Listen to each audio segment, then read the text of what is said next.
वो फरमाते हैं कि मैंने एक ऐसे शख्स को देखा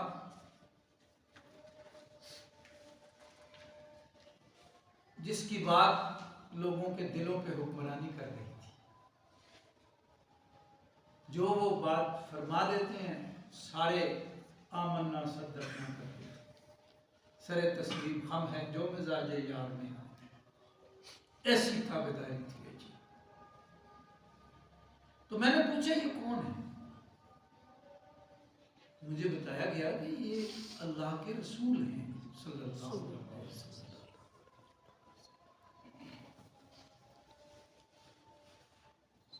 तो वो फरमाते हैं, रावी हदीस फरमाते हैं, मैंने सलाम पेश किया।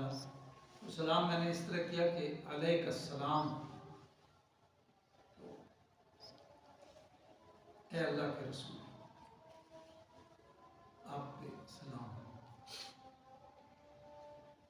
मैंने अलैकस्सलाम कहा, आपने कोई जवाब नहीं दिया। फिर मैंने अलैकस्सलाम या रसूलल्लाह, अलैकस्सलाम या रसूलल्लाह।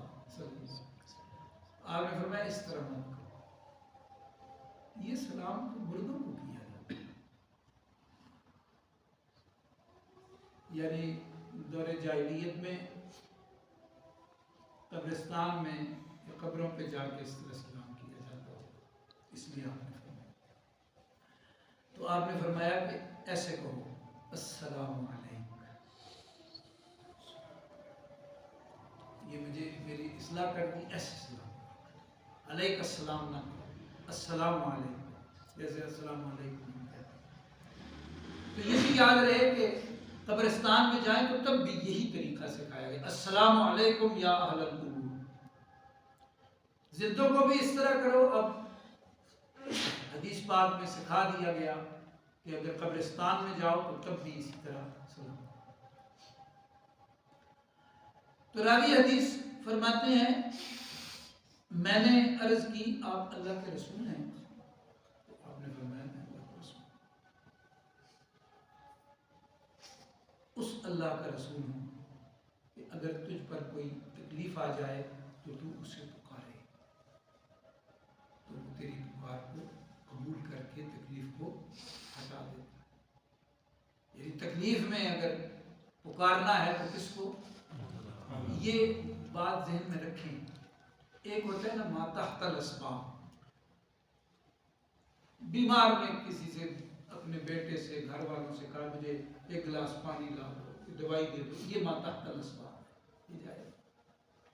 लेकिन बीमारी से शिफा हो जाए, तकलीफ मेरी रफा हो जाए, वो दुआ मांगना, हमें ये बात आसानी से समझ में आ जाए कि शिफा की दुआ किससे की जाए। तो दुआ किससे होगी? यानी माफौकल अस्बाब, यानी अल्लाह पाक के सिवा कोई शिफा देने वाला नहीं है। दवाई लेना सुन्नत तरीका है, लेकिन शिफा कौन देता है?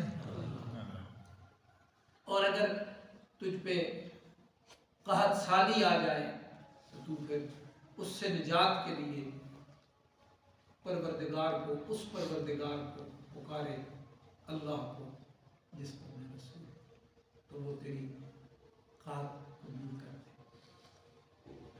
कहत साली को दूर कर दे। और अगर तू कहीं वीराने में, जंगल में सफर में है और तुझसे सवारी गुम हो गई, अब मौत नजर आ रही, तो वहां तू पुकारे उस रब को जिसका मैं रसूल, तो वो तुझे सवारी लौटा दे। तो फरमाते हैं मैंने उनसे अर्ज की कि आप मुझे नसीहत फरमाएं, हिदायत में।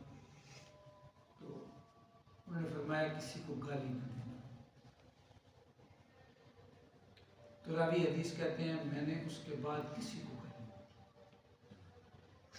आज़ाद मर्द को, और न किसी गुलाम को, न किसी ऊँट बकरी को, किसी को भी फिर मैंने गाली नहीं। तो हज़रत सल्लल्लाहु अलैहि वसल्लम ने मेरी इल्तिजा पर फरमाया, मुझे आप हिदायत दीजिए, नसीहत फरमाई कि किसी नेकी को वो छोटी ही क्यों ना हो उसे हकीर न समझ।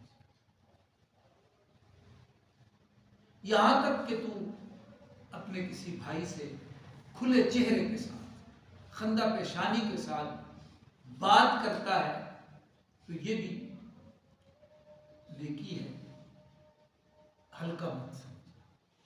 किसी भी नेकी को, हाँ वो छोटी सी नेकी हो, उसे हकीर यानी हल्का मत समझ। और फरमाया कि अपनी शलवार को नीचे धड़ का जो लिबास है, तहबंद है, शलवार है, पजामा है, उसको आधी पिंडली तक रख। अगर ये मुश्किल लग रहा है तो टखनों से नीचे यानी गिट्टों से नीचे ना करना। हम ये पढ़ चुके कि निस्फ साक तक मुस्तहब है और टखनों तक यानी टखने नंगे इससे नीचे ना हो, टखने नजर आ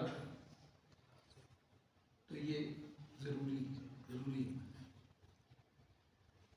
क्योंकि इस पे जो मर्द अमल नहीं करेगा उसे मलूम फरमाया। क़यामत वाले दिन अल्लाह पाक उसकी तरफ देखेंगे और फरमाया अपनी चादर को बहुत लटकाओ नहीं, लंबा मत रखनी है देखो, लेकिन उसे लटकाओ नहीं, नीचे तक लटक रही हो। वजह यह है कि ये तकब्बुर की अलामत है और अल्लाह पाक तकब्बुर करने वालों को पसंद नहीं करता। तकब्बुर को नहीं पसंद फरमाते, मतलब यह है कि तकब्बुर करने वाले को। और हिदायत दी, फरमाया अगर कोई शख्स तुझे गाली दे और तुझे शर्मिंदा करे किसी ऐसी बात पर जो तेरे अंदर है, कमज़ोर बात है, कमज़ोर अमल है, और वो उसका जिक्र करके तुझे आर दिलाए, तो तू उसे जवाबी कार्रवाई न कर। अगरचे तुझे भी पता है कि उसके अंदर ये कमजोरी है, ये नहीं। जब तू इस पे सब्र कर लेगा, रुक जाएगा, तो जो कुछ उसने किया है उसी को भुगतना पड़ेगा।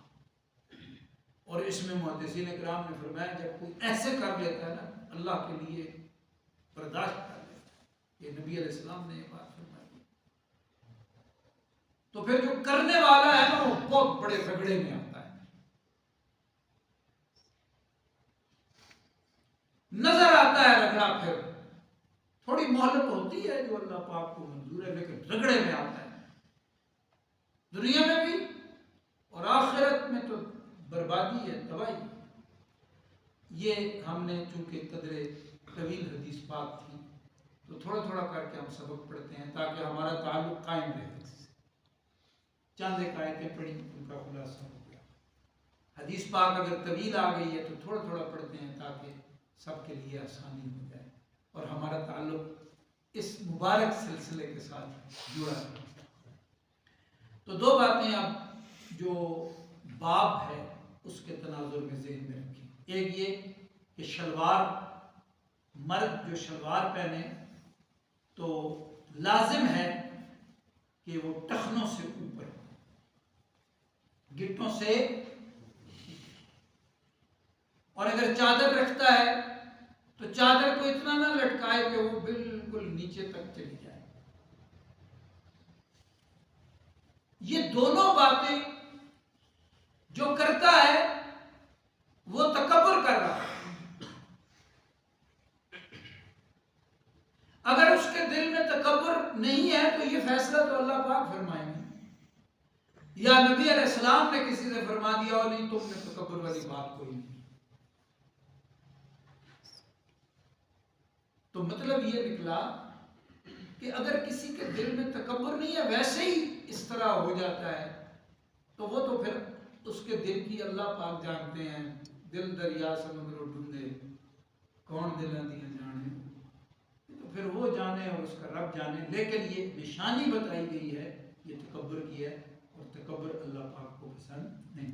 न चादर ज़्यादा लंबी लटकाई जाए और न शलवार को टखनों से नीचे रखा जाए, ये असल बात।